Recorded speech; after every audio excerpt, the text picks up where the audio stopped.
Bonjour à tous, nous inaugurons aujourd'hui la rubrique technique de l'acheteur cycliste en partenariat avec les outils PartTools. Alors aujourd'hui, nous recevons Attino Laurenceau, le marketing coordinateur de SRAM, qui vient nous expliquer comment monter le seul et l'unique groupe sans fil du marché aujourd'hui, le SRAM Red ITEP. Attino, bonjour. Bonjour Richard, merci de m'accueillir ici dans tes nouveaux locaux, fort agréable, vraiment très agréable d'être ici. Bien, Attino, on passe à la présentation du groupe. Tu nous fais un point sur les divers composants? Oui, alors le groupe se compose, il est complet, donc il se compose du pédalier, des leviers, des railleurs avant, des railleurs arrière, tout ce qui est connectique, batterie, mais aussi les freins, la chaîne et la cassette. D'accord. C'est un groupe complet qui est vendu actuellement avec tous ces éléments. Uniquement sous cette forme-là? Uniquement pour l'instant, oui. D'accord. On commence par le pédalier. J'aimerais que tu nous parles un petit peu de ce contre-écrou et de son utilité. Ah, alors ce contre-écrou, il permet, alors tu ne le trouves d'abord que sur les pédaliers BB30, pour les boîtes BB30 ou Pressfit 30. D'accord. Avant, on utilisait des entretoises pour compenser un peu ce jeu qu'on avait sur 1 ou 2 mm. Là, avec ce contre-écrou, eh bien, on n'a plus besoin d'entretoise, on n'a plus besoin de s'embêter et d'essayer de trouver le bon alignement, puisque ce contre-écrou fait l'alignement automatique et réduit le jeu. D'accord, ça c'est bien pratique. Ok, ça c'est pour le pédalier. Maintenant, je crois qu'au niveau de la transmission, on a besoin de régler un certain nombre de paramètres. Oui, ce qu'on appelle paramétrer le système. Le système ITEP, c'est les leviers, des railleurs arrière, des railleurs avant. Avant de le paramétrer, on va mettre les batteries. D'accord. Donc sur le dérailleur arrière, sur le dérailleur avant, c'est la même chose. On enlève le protecteur. Exactement. Batterie, interchangeable, tu vas voir. Hop, je prends la tienne. Donc, ce sont les mêmes pour l'avant et l'arrière. Exactement. D'accord. Donc voilà, maintenant, c'est branché. Ouais. Il y a de l'électricité, maintenant on va les paramétrer. Donc on commence par la matrice, par le dérailleur arrière. On appuie 5 secondes et au bout de 5 secondes... Ah oui, c'est vert et ça clignote. Ça clignote. Donc on a 20 secondes à partir de maintenant pour paramétrer tous les éléments. Je t'en prie, fais la même chose sur le dérailleur avant. D'accord. C'est vert et ça clignote. Levier, la même chose. On appuie sur le bouton fonction. D'accord, qui est à l'intérieur. Je t'en prie, vas-y. C'est bon, je peux y aller? Oui, bien sûr. C'est vert et ça clignote. Voilà, et là pareil. Là, le système, quand on termine sur le dérailleur arrière, est paramétré. D'accord. Je t'en prie. Là, ça marche? Oui. Ah ouais, super. Génial. Ok, donc on est prêt pour le montage? On est prêt pour le montage. On y va? C'est parti. Ok. Alors Attino, avant de commencer et à proprement parler du montage, on va utiliser ce petit accessoire partout, le HBH2, qui permet tout simplement de fixer le guidon et ce qui évite d'abîmer le cadre pendant qu'on travaille sur le vélo. Alors ça se pose tout simplement, ici il y a un petit grip, tiens on va prendre le 4, c'est mieux. Et le tour est joué. Voilà, maintenant à toi l'honneur. Ok, on va commencer par le bloc avant, c'est-à-dire pédalier, dérailleur avant. Ensuite on fera le dérailleur arrière, on mettra la chaîne et on finira par les leviers. D'accord. Ça te va? Ça va, ça va bien. Parfait. Pédalier. Yes. Donc, on prend le pédalier, ne pas oublier la graisse qu'on met sur l'axe, mais aussi à l'intérieur du filetage. D'accord. Bien vérifier que le contre-écrou soit contre la manivelle. D'accord. Voilà. Clé de 8 pour le BB30.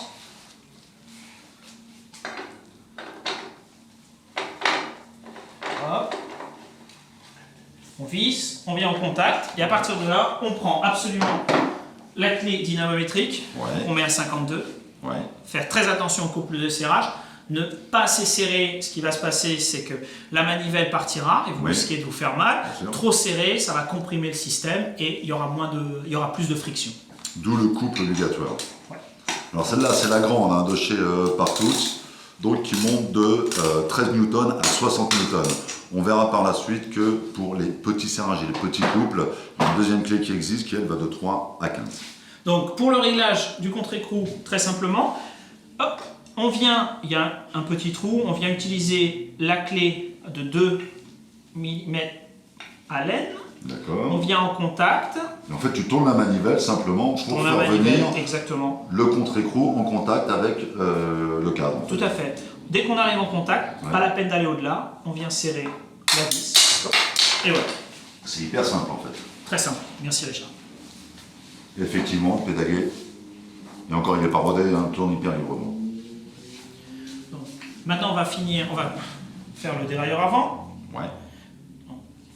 Pâte carbone, importante, surtout si vous êtes en pâte carbone pour éviter que le dérailleur ne bouge. Voilà, alors je précise, hein, c'est pas de la graisse. Hein. C'est pas de la graisse. Hein, c'est bien ce qui s'appelle le SAC2 chez Partool. Donc c'est une pâte qui permet de faire carbone sur carbone.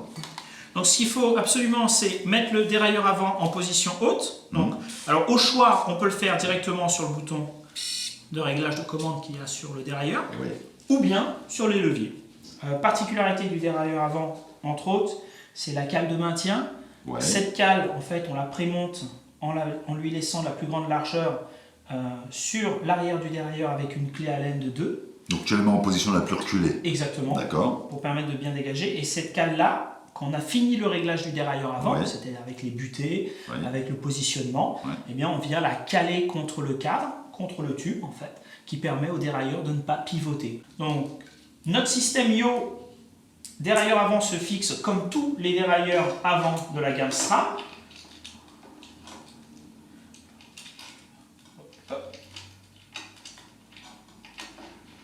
On vient visser. Contact. Avec 2 4.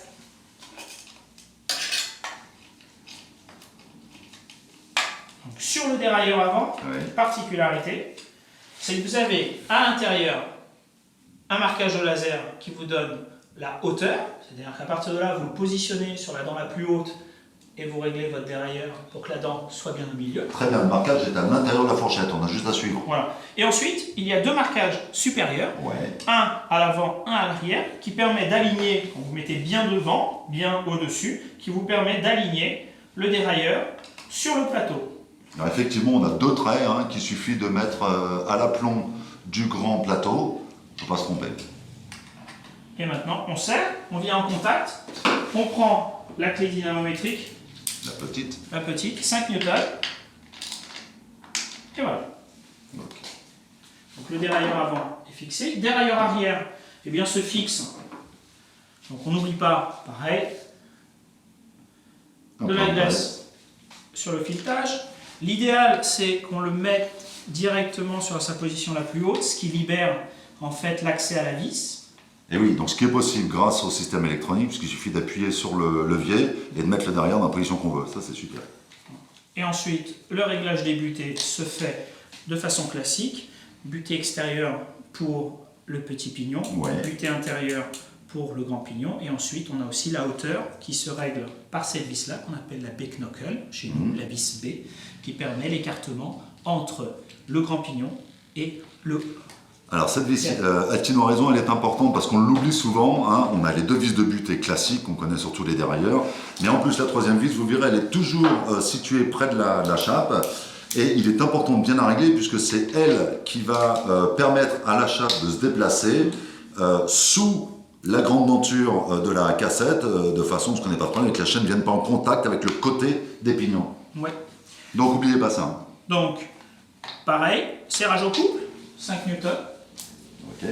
Évidemment, là le vélo est neuf, pas besoin de vérifier la pâte parce qu'on l'avait déjà vérifié avant, mais ça... Ce sera le cas d'un autre atelier. Très bien. On peut descendre le dérailleur directement en appuyant sur le bouton. À la main, ça aide au niveau, tout ce qui est technique, ça aide le mécanicien en fait. Parce qu'il n'a plus besoin, dans les équipes pro, ils n'ont plus besoin d'être en train de shifter, de changer les vitesses au niveau du levier. Ils l'ont directement sur là. Et pareil pour le dérailleur avant. Ça, c'est super pratique. Donc, pour la chaîne,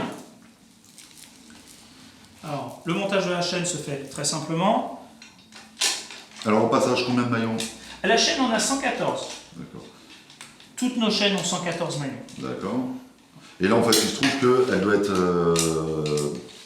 coupée en fonction de la taille des cassettes et du pédalier. Tout à fait. D'accord. Donc, Donc là, il y a deux méthodes. La première méthode, soit vous faites la méthode SRAM, qui est préconisée, c'est-à-dire qu'on fait grand plateau, grand pignon, sans passer par le dérailleur, et on rajoute plus de maillons. D'accord. D'accord. Mâle, femelle, mâle, femelle. Combien? Deux. Plus deux deux. maillons, pardon. Plus deux. On D'accord. fait grand, grand, plus deux. C'est D'accord. facile à retenir. Ou bien on le fait comme nos amis des équipes professionnelles. À l'ancienne, je dirais.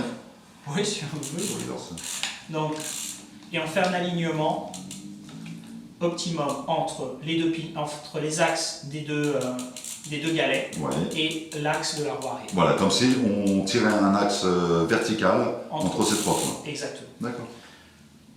Donc, SRAM, toutes nos chaînes utilisent pour les chaînes 11 vitesses un power lock, pour les autres chaînes rapide. Une attache rapide. Pour les autres chaînes, on appelle ça un power link. Il y a un sens de montage, donc la flèche extérieure dans le sens du pédalage. D'accord. Hop. Et là, on va prendre une pince en plastique. Ça, c'est un outil incontournable. On positionne. Alors, bien positionner l'attache rapide. Ouais.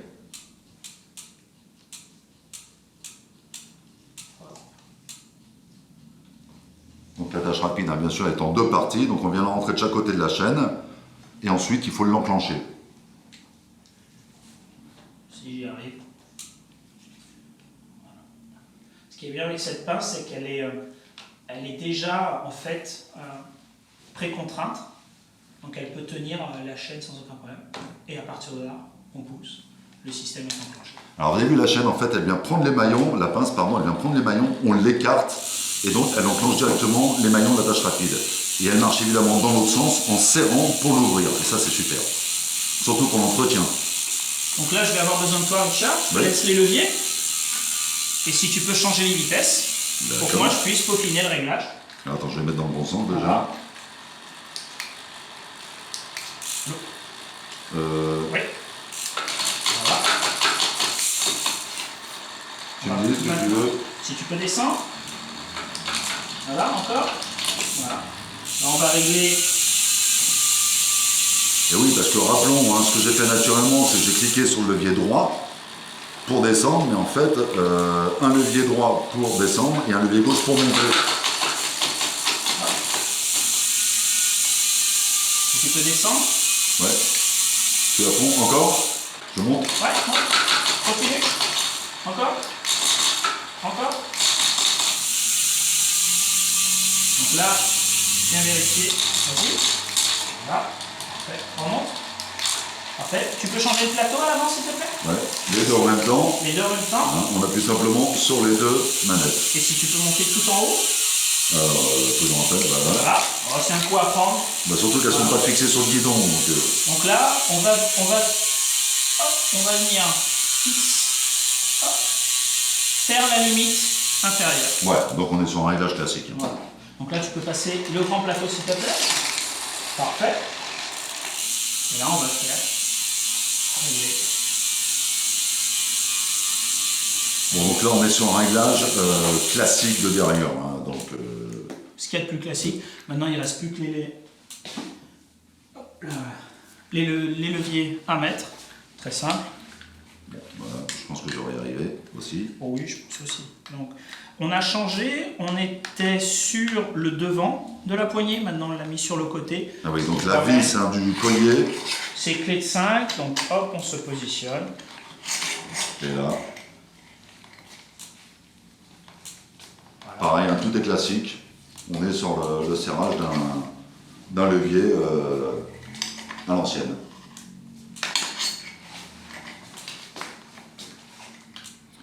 Donc on passe hein, la clé BTR. Alors, il faut des clés BTR longues hein, parce qu'il faut aller chercher la vis à l'intérieur.